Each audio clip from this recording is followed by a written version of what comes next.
Yeah, well, hi, I'm James Willis, James A. Willis, and live in New York, and I'm the artist in residence at Nashville at Gibson Guitars right now. So basically, these are some of the first pieces that we worked on.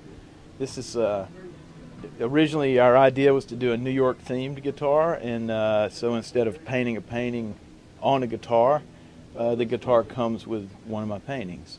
And so that freed me up to let the guitar be a real playable instrument. We've got inlaid copper, all copper hardware.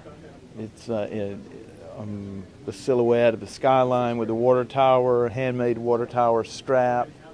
The wood on the guitar, the plastic has been replaced with water tower wood and carved. So it just hopefully it creates a bit more of a an overall statement, it's just been a blast to do it so far.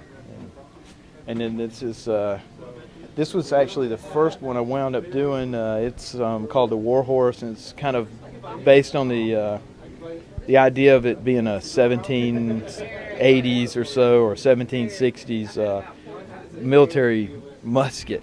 And I was thinking, well, what would the guitar look like if that guy had owned it? So I wound up scrimshawing it.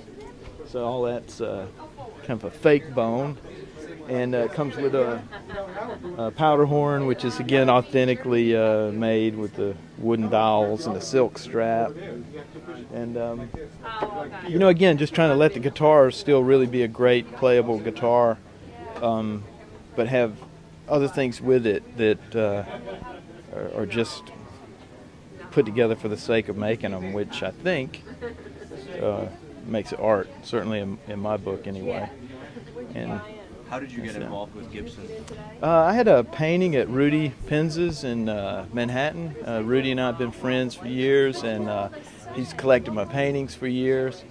And I think Kevin Van Pammel from Gibson was in Rudy's place and saw my painting and kind of said, hey, that's where it started. Hey, will this guy paint on a guitar? And that led to this, which is one of my paintings of New York and a guitar that is hand done. And then it just, I think I really was inspired by the shop, and that sort of led to the idea that I didn't want a job, but I did want to work with Gibson, and so that's when the idea of the artist in residency came up. And so hopefully that's something that'll carry on after me. And what it is just setting a stage for a fine artist or a fine cabinet maker or a fine glass blower, somebody who's not a guitar builder necessarily, to work with the resources of the company and see what happens. So, it creates this kind of cool energy between those two people. And that's ultimately our goal, I think. Is to create this resident artist program so that Gibson as a corporation is supporting fine art and also kind of like accidentally enhancing the brand or the things that are coming out of the shop. And I think it's a great